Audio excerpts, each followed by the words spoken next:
Salam ibu-ibu yang dikasihi oleh Tuhan.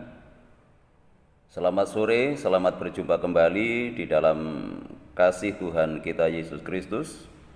Oleh karena anugerah dan kemurahan Tuhan, pada sore hari ini kita dipertemukan kembali lewat ibadah kaum wanita. Marilah kita satukan hati untuk kita datang kepada Tuhan melalui doa. Bapa Surgawi, Bapa yang kami kenal di dalam nama Tuhan Yesus, mengucap syukur untuk kebaikan-Mu yang selalu Kau nyatakan di dalam kehidupan kami. Lewat pemeliharaan-Mu sepanjang hari ini yang boleh kami rasakan, dan dalam kesempatan ini kami menyiapkan hati kami, pikiran kami, bahkan segenap kehidupan kami untuk menyambut akan kebenaran firman-Mu, untuk melandasi kehidupan kami sebagai orang-orang yang dipilih oleh Tuhan. Berkatilah hamba-Mu, urapi hamba-Mu, supaya kebenaran ini boleh menjadi berkat dalam kehidupan kami. Dalam nama Tuhan Yesus, kami berdoa dan mengucap syukur. Haleluya. Amin. Dan pada sore hari ini, tema kita adalah menjadi anak Allah. Untuk menjadi anak Allah sebenarnya tidak sesederhana yang kita pahami selama ini. Begitu orang itu percaya kepada Tuhan, mereka statusnya berubah menjadi anak Allah.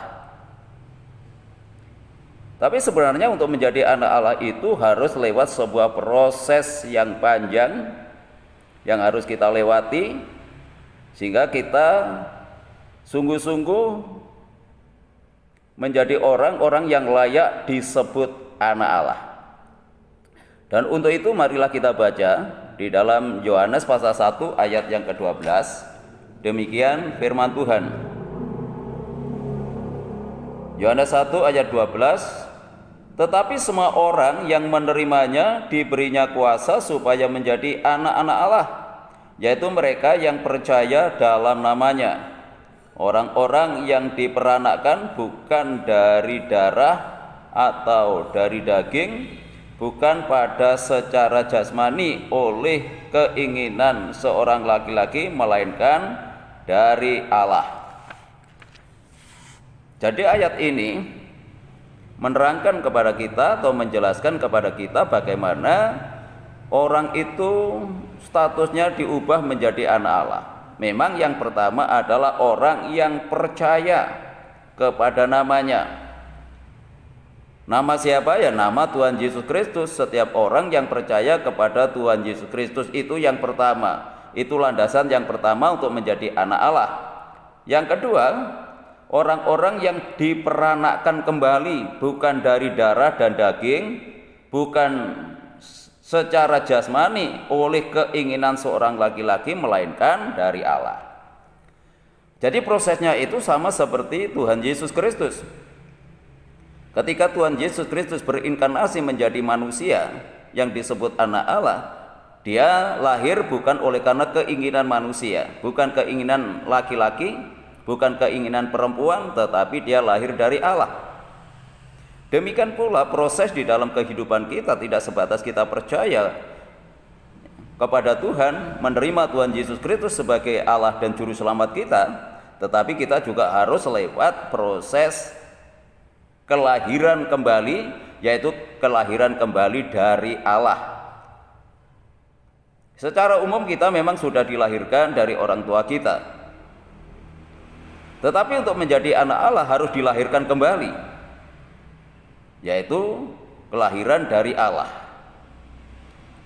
Kalau kita melihat percakapan Nikodemus dengan Tuhan Yesus yang tertulis di dalam Yohanes pasal yang ketiga, bagaimana orang akan masuk kerajaan Allah.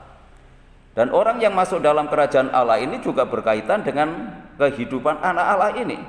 Karena hanya anak Allah saja yang bisa dan layak untuk masuk ke dalam kerajaannya. Nah, itu sebabnya status sebagai anak Allah itu ya, harus jelas di dalam kehidupan kita. Ya, kita baca di dalam Yohanes pasal yang ketiga. Percakapan Nikodemus dengan Tuhan Yesus. Kata Nikodemus kepadanya, bagaimanakah mungkin seorang dilahirkan kalau ia sudah tua? Dapatkah ia masuk kembali ke dalam rahim ibunya dan dilahirkan lagi? Jawab Yesus, aku berkata kepadamu, sesungguhnya jika seorang tidak dilahirkan dari air dan roh, ia tidak dapat masuk ke dalam kerajaan Allah. Ini sebuah proses yang dari Allah. Konteksnya ini adalah bagaimana orang itu masuk kerajaan Allah, yaitu harus dilahirkan dari air dan roh. Demikian pula untuk kita menjadi anak Allah yang akan mewarisi kerajaannya ini atau kerajaan Allah ini, harus lewat proses seperti ini. Apa prosesnya? Harus dilahirkan kembali lewat air dan roh. Tidak bisa lewat jalan yang lain. Ya. Jadi kelahiran kembali ini harus nyata di dalam kehidupan kita, sehingga kita layak disebut anak Allah yang akan mewarisi kerajaan Allah nanti. Ini sangat penting di dalam kehidupan kita. Jadi tidak sebatas kita percaya lalu status kita berubah menjadi anak Allah masuk surga, tapi harus lewat proses ini yang harus kita lewati. Ya, terpujilah nama daripada Tuhan. Di dalam Roma, saya kan bacakan di dalam Roma pasal yang ke-6, dilahirkan kembali dari air. Air di sini melambangkan baptisan air. Ya. Kalau mungkin kita dulu sudah mendapatkan baptisan ini, tetapi seringkali banyak anak Tuhan yang tidak memahami apa itu baptisan air. Ya.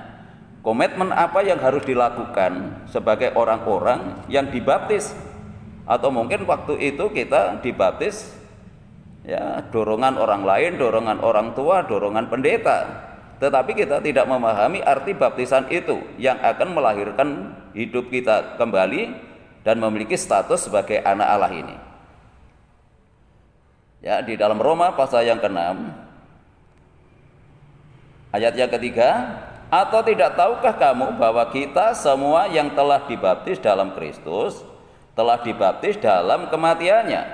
Dengan demikian kita telah dikuburkan bersama-sama dengan Dia oleh baptisan dalam kematiannya, supaya sama seperti Kristus telah dibangkitkan dari antara orang mati oleh kemuliaan Bapa, demikian juga kita akan hidup dalam hidup yang baru.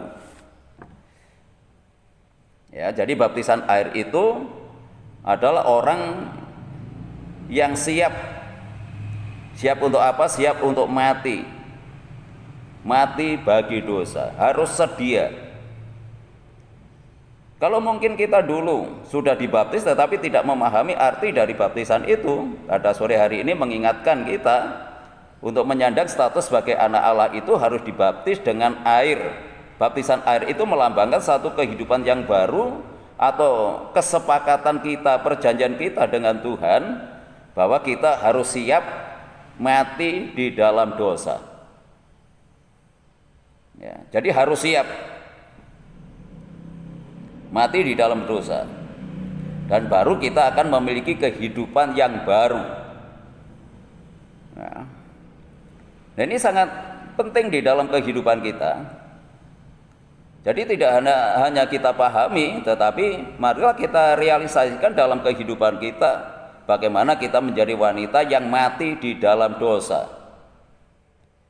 Jadi orang yang mati ketika dicubit tidak terasa, jika kekurangan tidak ngomel, ya, ketika kita diperlakukan kasar, diperlakukan tidak adil, kita tidak membalas, itu baru bisa mati di dalam dosa. Selama kita masih mempunyai keinginan untuk membalas, kita protes apalagi dengan Tuhan ketika kita menghadapi kesulitan, ketika kita menghadapi persoalan, kita menghadapi masalah dalam hidup kita, kita berontak, kita protes, mengatakan Tuhan itu tidak adil dan lain sebagainya.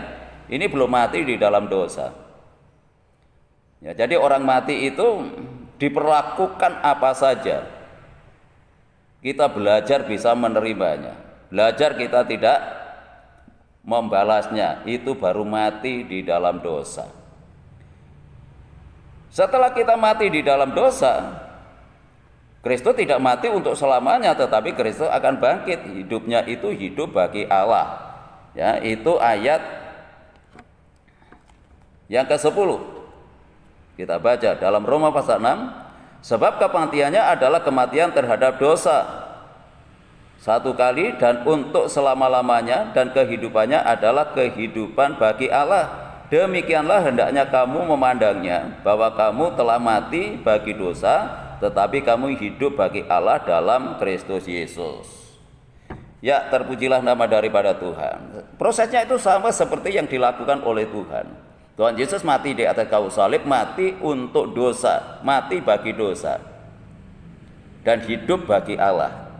Nah, bagaimana dengan kehidupan kita saat ini? Ketika kita sudah mati di dalam dosa, maka hidup kita itu hidup bagi Allah. Itu proses yang pertama tadi, ya, proses untuk menjadi anak Allah atau dilahirkan kembali melalui air ini. Ya, tentu tidak bisa tuntas ya pada sore hari ini. Satu poin saja. Ya, untuk menjadi anak Allah harus lewat proses kelahiran kembali.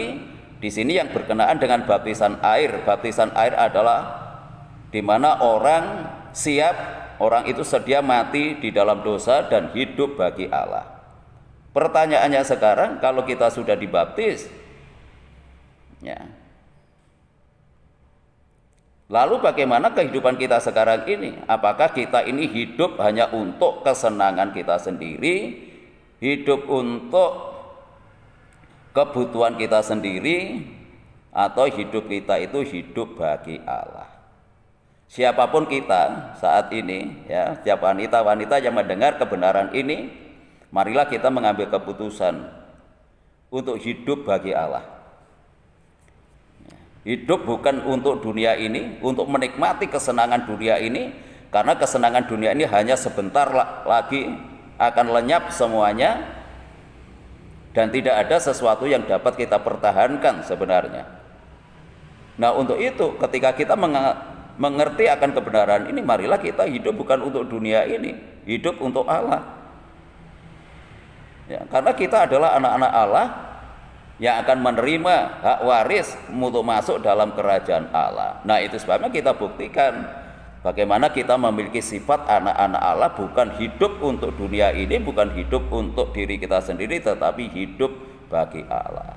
Apapun profesi kita, apakah kita sebagai ibu rumah tangga, sebagai tenaga pengajar, ya, sebagai seorang yang berbisnis, ya, marilah semuanya ini, ya, kita kerjakan untuk membawa kemuliaan bagi Allah, bukan hanya sebatas, ya, untuk menikmati sebuah kesenangan. Kita harus memahami akan tanggung jawab ini sebagai anak Allah, hidup bagi Allah, bekerja juga bagi kemuliaan Allah. Yang sekolah bagi kemuliaan Allah.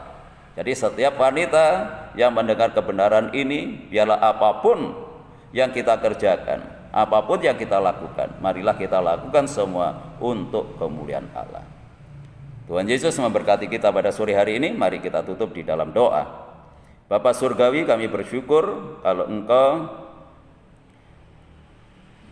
sudah memberikan pencerahan dalam kehidupan kami lewat firman-Mu, bagaimana Engkau memanggil kehidupan kami, memilih hidup kami, mengubah status kehidupan kami, yaitu untuk menjadi anak Allah.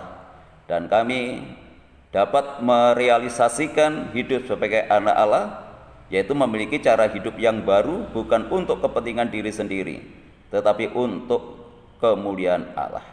Terima kasih Tuhan, biarlah kebenaran ini boleh nyata dalam setiap kehidupan anak-anak-Mu, secara khusus ibu-ibu yang mendengar kebenaran ini. Dalam nama Tuhan Yesus kami berdoa dan mengucap syukur. Haleluya. Amin.